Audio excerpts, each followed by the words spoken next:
नमस्कार साथियों, आप सभी का स्वागत है हमारे YouTube channel my study class में। जैसा कि साथियों हम शिक्षक भर्ती से संबंधित हम पुराना प्रश्न पत्र देख रहे थे, तो आज की वीडियो में हम देखेंगे बाल विकास एवं शिक्षा शास्त्र से संबंधित पुराना प्रश्न पत्र। ठीक है साथियों, 30 नंबर का आया था। तो और भी हमने जो है इससे पहले वीडियो बना चुके हैं पर्यावरण अध्ययन का पुराना प्रश्न पत्र, कंप्यूटर संबंधी सामान्य ज्ञान का प्रश्न पत्र और सामान्य ज्ञान का। ठीक है साथियों, तो आप इन वीडियो को देखने के लिए आप हमारे वीडियो के डिस्क्रिप्शन में जा सकते हो, जहाँ पर आपको इन वीडियो का लिंक आपको मिल जाएगा। तो आज हम डिस्कस करेंगे पुराना प्रश्न पत्र बाल विकास एवं शिक्षा शास्त्र रिलेटेड। तो चलिए साथियों वीडियो की शुरुआत करते हैं। अगर आप हमारे चैनल पर नए हो तो चैनल को सब्सक्राइब जरूर कीजिएगा, बेल आइकन जरूर दबाइएगा, जिससे आपको आने वाली सभी वीडियो की नोटिफिकेशन मिलती रहे। दोस्तों, पुराना प्रश्न पत्र हम इसीलिए देखते हैं ताकि हमको ये टेक्निक पता चल सके कि किस तरह से प्रश्न हम पूछे जाते हैं। तो चलिए देख लेते हैं आज का पहला प्रश्न। तो यह साथियों आप यहाँ पे देख सकते हो, पहला प्रश्न है शारीरिक विकास का क्षेत्र है। तो इसका जो राइट आंसर है वो है स्नायु मंडल। साथियों यहाँ पे मैं डायरेक्ट आपको आंसर यहाँ पे बताते जाऊंगा। अगर आप हमारे चैनल पर नए हो तो सब्सक्राइब जरूर कीजिएगा साथियों चैनल को। दूसरा प्रश्न है प्रथम मनोविज्ञान प्रयोगशाला की स्थापना किसने की।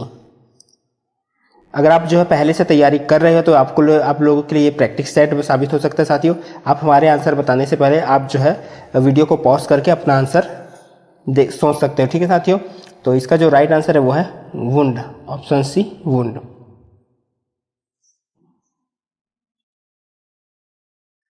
अगला प्रश्न है एनसीएफ 2005 के अनुसार त्रुटियां महत्वपूर्ण हैं क्योंकि वे। तो चारों ऑप्शन को आप अच्छे से पढ़ लीजिएगा साथियों। इसका मैं आंसर बता रहा हूं यहाँ पे। क्योंकि वे बालक की विचार प्रणाली की अंतर्दृष्टि प्रदान करती है और समाधान प्राप्त करने में सहायक होती है। ऑप्शन सी इसका राइट आंसर हो जाएगा। चलिए अगला प्रश्न देखते हैं। एक कबूतर को हरे प्रकाश पर चोंच मारने के लिए प्रशिक्षित किया गया है। अब यदि वह सभी रंगों के प्रकाश बिंदु पर चोंच मारता है तो यह घटना है। तो यह घटना कौन सा है? तो उद्दीपन सामान्यीकरण, ऑप्शन ए इसका राइट आंसर हो जाएगा। अगला प्रश्न है भावनाओं की अभिव्यक्ति की जाती है। तो इसका जो राइट आंसर है ऑप्शन डी हो जाएगा। इन सभी भाषा द्वारा, हाव भाव द्वारा, चेहरे की भाव अभिव्यक्ति द्वारा, ये तीनों जो है इसका राइट आंसर हो जाएगा।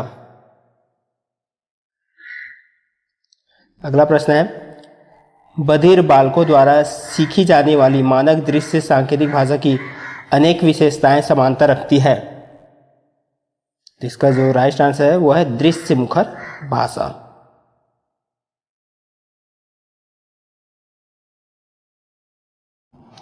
चलिए अगला प्रश्न देखते हैं। दूसरों से संपर्क बनाए रखने हेतु आवश्यक अभिप्रेरक कहलाता है। तो क्या है वो? समूह प्रियता, ऑप्शन डी इसका राइट आंसर हो जाएगा।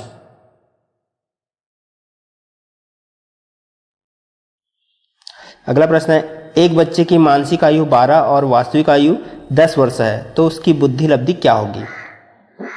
तो इसका जो राइट आंसर है वो है 120। ठीक है साथी, इसमें से जो है ये एक ऐसा टॉपिक है जिसमें से एक ना एक क्वेश्चन जरूर आता है, तो इसको जो है आप इस टॉपिक को कवर जरूर कीजिए।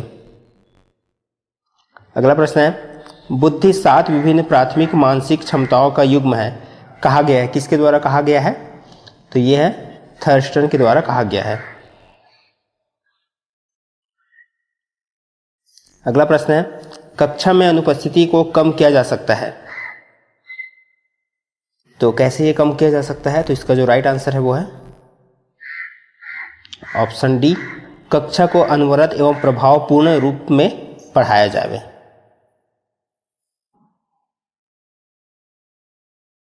अगला प्रश्न है जिस प्रक्रिया से व्यक्ति मानव के लिए परस्पर निर्भर होकर व्यवहार करना सीखता है वह प्रक्रिया है। तो वह प्रक्रिया कौन सा है? समाजीकरण।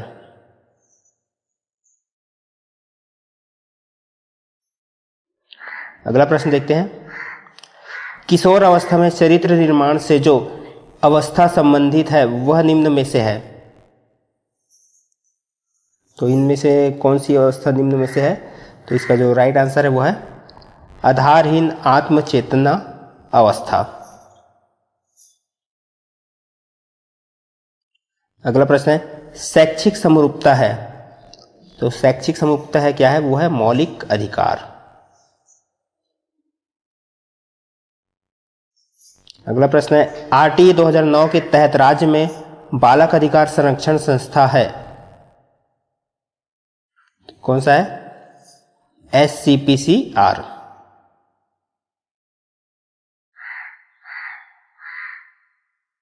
अगला प्रश्न है, व्यक्तित्व विकास की अवस्था है, व्यक्तित्व विकास की अवस्था है अधिगम एवं वृद्धि।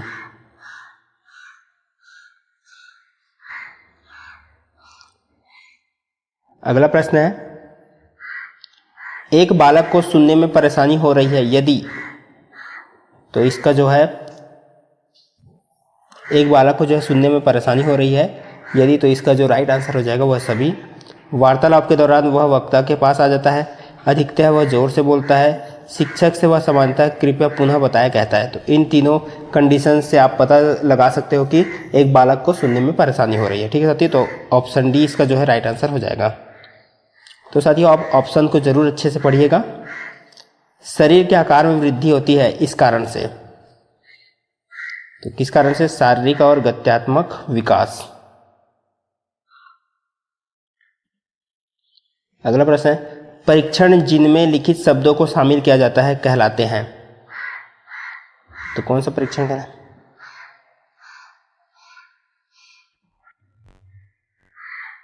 तो इसका जो राइट आंसर है साथियों ऑप्शन सी। अगला देखते हैं दोस्तों, इनमें के जो आंसर है, जो आंसर लिया गया है वो है व्यापम के द्वारा जो मॉडल आंसर जारी किया गया था उसके आधार पर यहाँ पे जो है आपको आंसर यहाँ पे बताया जा रहा है। ठीक है साथियों, तो चलिए अगला प्रश्न देखते हैं। व्यक्तिगत शिक्षार्थी एक दूसरे से किसमें भिन्न होते हैं? तो इसका जो राइट है वो है विकास की दर में।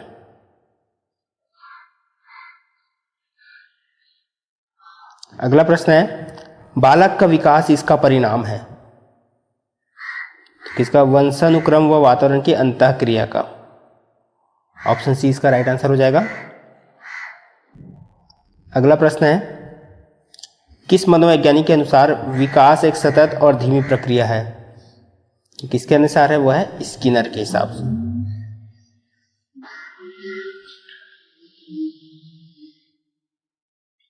अगला प्रश्न है, किसी विषय के शिक्षण के संदर्भ में एक इकाई का अर्थ है, तो इनका जो लंबा ऑप्शन है उनको जरूर पढ़िएगा साथियों। इसका मैं आंसर बता रहा हूँ यहाँ पे। तो इसका जो राइट आंसर है कक्षा अवधि में शिक्षक द्वारा पढ़ाया गया भाग। ऑप्शन बी इसका जो है राइट आंसर हो जाएगा। अगला प्रश्न है, बाल्यावस्था होती है, तो बाल्यावस्था होती है वो है 12 वर्ष तक।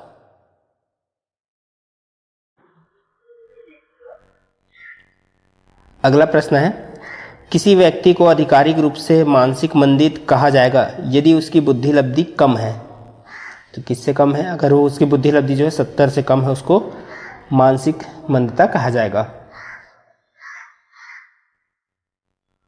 अगला प्रश्न है, तनाव और क्रोध की अवस्था है, तो कौन सी अवस्था है? किशोरावस्था।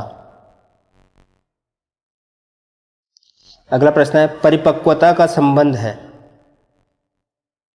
किससे? विकास से।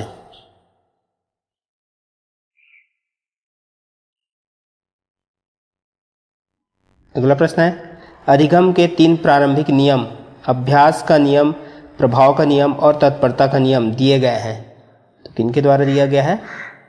एडवर्ड थॉर्नडाइक के द्वारा।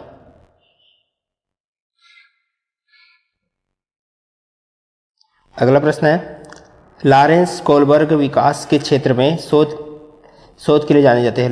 लॉरेंस जो है कोहलबर्ग किसके विकास के क्षेत्र में शोध के लिए जाने जाते हैं?